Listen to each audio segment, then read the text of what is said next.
देखो आज हम पढ़ेंगे क्या, नर्वस सिस्टम। क्या, नर्वस सिस्टम। ठीक, हम क्या पढ़ेंगे, नर्वस सिस्टम। तो नर्वस सिस्टम क्या होता है, nervous system, nervous system is control our body. Nervous system आपकी बॉडी को कंट्रोल करके रखता है, ठीक है। तो नर्वस सिस्टम में हम एक पार्ट के बारे में पढ़ेंगे। देखो नर्वस सिस्टम में हम एक पार्ट के बारे में पढ़ेंगे, वो कौन सा है, ब्रेन। तो ब्रेन को देखो हम पढ़ेंगे आज। तो ब्रेन में एक होता है अग्र मस्तक, ठीक है, एक होता है हमारा मध्य मस्तक, एक होता है हमारा पश्चिम मस्तक, ठीक है। कोई शोर मत कर। देखो ये होता है हमारा अग्र मस्तक, ये होता है हमारा मध्य मस्तक, ये होता है पश्चिम मस्तक। अब ये होते कहाँ पे हैं, देखो ब्रेन, ब्रेन का मतलब है तुम्हें समझा दे दिमाग। क्या पढ़ेंगे हम, दिमाग।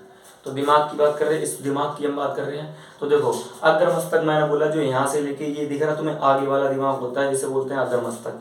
फिर यहाँ से लेके यहाँ तक जो होता है ये बीच वाला, ये मध्य मस्तक। और पश्चिम मस्तक ये पीछे वाला होता है, जिसे छोटा दिमाग बोल देते हैं, ठीक है।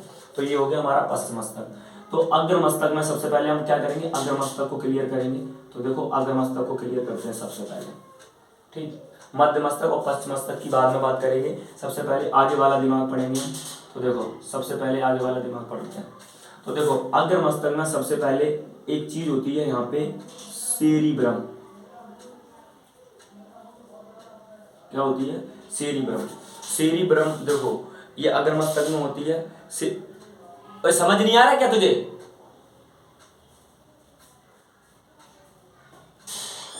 सेरिब्रम। तो सेरिब्रम में एक चीज होती है, देखो सेरिब्रम। अगर जो इंसान ज्यादा टेंशन लेता है, देखो उसका सेरिब्रम चौपट हो जाता है। सेरिब्रम देखो, सेरिब्रम के काम क्या होते हैं। तो सेरिब्रम का पहला काम होता है, देखो मेमोरी, जिज्ञासा, याददाश्त। याददाश्त, जिसका सेरिब्रम अच्छा होगा उसकी याददाश्त बहुत अच्छी होगी। आज हम पढ़ेंगे याद करने की क्षमता बहुत अच्छी होगी। आज हम पढ़ेंगे तो हम कई महीनों तक याद रख सकते हैं अगर मेरा सेरिब्रम अच्छा है तो, ठीक। जिज्ञासा, जिज्ञासा का मतलब है कि अगर हम कोई नई नई चीज़ों की जानने की इच्छा शक्ति हो रही है हमारे अंदर, इसके लिए मेरी जिज्ञासा जो है ना, हर इंसान में जिसकी जिज्ञासा अच्छी होती है ना, जिज्ञासा जिज्ञासा का मतलब है, मतलब नई नई चीजों की जानने की इच्छा शक्ति। बहुत सी कोई मिसाइल आ रही है, हमें जानने का मन कर रहा है कि हाँ कैसी मिसाइल है, कैसे क्या लगा है, कैसे बनाई है। तो ये एक इच्छा शक्ति होती है, ठीक है। और जिस इंसान का सेरिब्रम अच्छा होता है उसका मेमोरी अच्छी होती है, दिमाग तो अच्छा होगा ही, उसका सेरिब्रम अच्छा है तो देखो सेरिब्रम जिसका अच्छा होगा भैया, इसी सेरिब्रम डिपेंड करता है कि तुम जिंदगी में आगे कामयाब होगे या नहीं होगे। खूब अच्छे से याद रखना, ठीक है। तो सेरिब्रम में मेमोरी बता दिया, जिज्ञासा बता दिया, याददाश्त बता दी, ठीक। तो सेरिब्रम आप पढ़ लेना अच्छे से। अब इसके बाद सेरिब्रम के बाद हम बात करेंगे किसकी, थैलेमस की। किसकी, थैलेमस। देखो थैलेमस में क्या होता है, थैलेमस, थैलेमस को याद रखना। थैलेमस क्या करता है, ये थैलेमस जो होता है, ये थैलेमस करेगा क्या, दिमाग के अंदर होता है। थैलेमस क्या करेगा, थैलेमस आपको बताएगा कि आपको दर्द हो रहा है ना, तो आपको कौन बता रहा है, दर्द हो रहा है तो तुम्हें बोलोगा ना हमने मुंह से बोल दिया, तो मुंह ने बताया, नहीं मुंह ने नहीं बताया, ये हमारा थैलेमस हमें बताता है। वो हमें इंडिकेट करता है अंदर से, हाँ यहाँ पे जलन हो रही है, तो दर्द हो गया।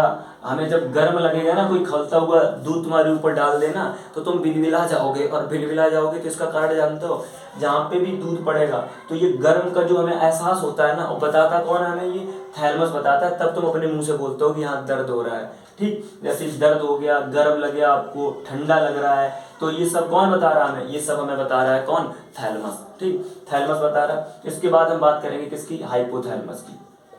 हाइपोथैलेमस, तो देखो हाइपोथैलेमस समझो।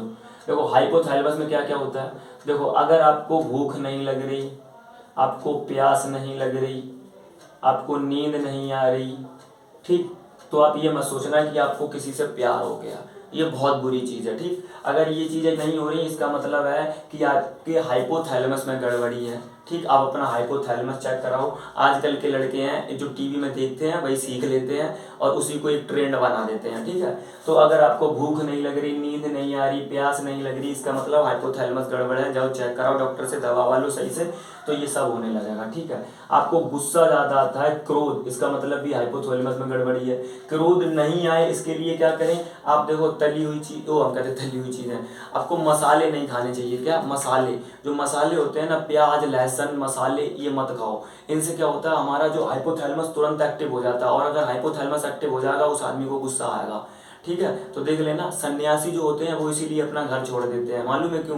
क्योंकि घर में रहेंगे, मसाले खाएंगे, प्याज लहसुन खाएंगे, तो फिर गुस्सा भी आएगा, गालियाँ भी देंगे, लड़ेंगे, इसलिए वो बेचारे जंगल चले जाते हैं, वहाँ पे मसाले वसाले खाने को नहीं मिलते। ठीक है, जंगल वंगल में मसाले वसाले, तो उसलिए उन्हें गुस्सा बहुत कम आता है सन्यासी लोगों को। ठीक, तो अगर आपको पसीना भी आ रहा है ना, तो पसीना भी किसके कारण आ रहा है, हाइपोथैलेमस के कारण। ठीक है, और ये तुम्हें बता दिया है, भूख प्यास नींद क्रोध गुस्सा पसीना, ये सब किसके काम है, हाइपोथैलेमस के। ठीक है, अगर आपको पसीना आ रहा है इसका मतलब आपको ना हाइपोथैलेमस एकदम एक्टिव हो गया है। ठीक, और ये मैंने तुम्हें बता दिया। अब सेरिब्रम, जो अग्र मस्तक, मैंने तो आपको पूरा क्लियर करा दिया। अग्र मस्तक में क्या, सेरिब्रम आता है, थैलेमस आता है, हाइपोथैलेमस आता है, ये बता दिया। इसके बाद मैं बढ़ाऊंगा क्या, मध्य मस्तक। मध्य मस्तक में एक चीज याद रखना, देखो क्या रखोगे, इसे हटा दूं हम। ठीक, इसे हटा दे रहे हैं, आप देख के कर लेना आप। ठीक है, इसे रोक के कर लेना। देखो मध्य मस्तक में क्या आता है, देखो मध्य मस्तक में समझो, मध्य मस्तक में एक याद रखो, कॉर्पोरा। क्या, कारपोरा, कारपोरा। ठीक, ये कारपोरा का काम क्या होता है, इसे समझो। देखो मध्य मस्तक जो होता है ना, मतलब मध्य मस्तक का बीच का दिमाग, इसका काम क्या होता है, इसका काम होता है कि देखो जो तुम्हारा आंख जानते हो, आंख और कान, अगर आपको कम उम्र के हो ना, अगर मान के चलो आजकल के जो छोटे छोटे बच्चे होते हैं ना, उनके भी चश्मे लग रहे हैं, कारण जानते हो कि ये यूपी बिहार का कोई लड़का देख लेना, मतलब जो यूपी बिहार का लड़का होगा वो 18-18 साल तक खेतों में भी काम करेगा, सब कुछ करेगा और बहुत मेहनत मजदूरी करेगा, खेतों में सब कुछ करेगा, लेकिन उसके कभी चश्मा नहीं लगेगा। ये दिल्ली के जो लड़के हैं, ये देख लेना 8-8 साल के 12-12 साल के, जो स्कूल में इनकी कोई उम्र नहीं हुई 6-6 साल के, ये चश्मे लगवा रहे हैं। कारण जानते हो, कारण क्या है मालूम है, इनका कारपोरा खराब हो रहा है। तुम देख लेना दिल्ली में, मैंने कान, छोटे छोटे बच्चे हैं जो ना, मान के चलो इन्हें कम सुनाई देता है, माने जिन लोगों को कम सुनाई देता है उनका देख लेना, जिन्हें कम दिखाई देता है और जिन्हें कम सुनाई देता है, पर उनकी उम्र एक बूढ़े होने के बाद, जैसे मेरी दादी 80 साल की, मतलब 50 70 80 की हो जाए, तो उन्हें ना सुनाई दे तो कोई बात नहीं, उनका शरीर वो कारपोरा खराब हो रहा है क्योंकि वो बूढ़ी हो रही है, कोई बात नहीं। लेकिन जो आजकल के 8 साल के लड़के हैं, 15 साल के लड़के हैं, 10 साल के लड़के हैं, इनकी नज़रें, इनके चश्मा लग रहे हैं अभी से, तो बताओ ये जब 8 साल का है तब इसके चश्मा लग रहा है, जब ये 35 साल का होगा फिर इसकी क्या दशा होगी, आप अंदाजा लगा सकते हो ना। इसलिए ऐसे याद रखो आप, जो आंख जिस लड़के को मतलब सही से दिखाई नहीं देता, उसका क्या कॉर्पोरा खराब है, वो अपना कॉर्पोरा चेक कराए भाई साहब। ठीक, मध्य मस्तक का यही काम है। और जिस लड़के को सुनाई नहीं देता, ठीक है, सुनाई नहीं देता, इसका भी कारण यही है कि उसका भी क्या कॉर्पोरा खराब है, अपना कॉर्पोरा चेक कराओ और कॉर्पोरा चेक करा के दवा लो सही तरीके से। और मतलब ये काम किसका है, मध्य मस्तक, बीच का दिमाग हमें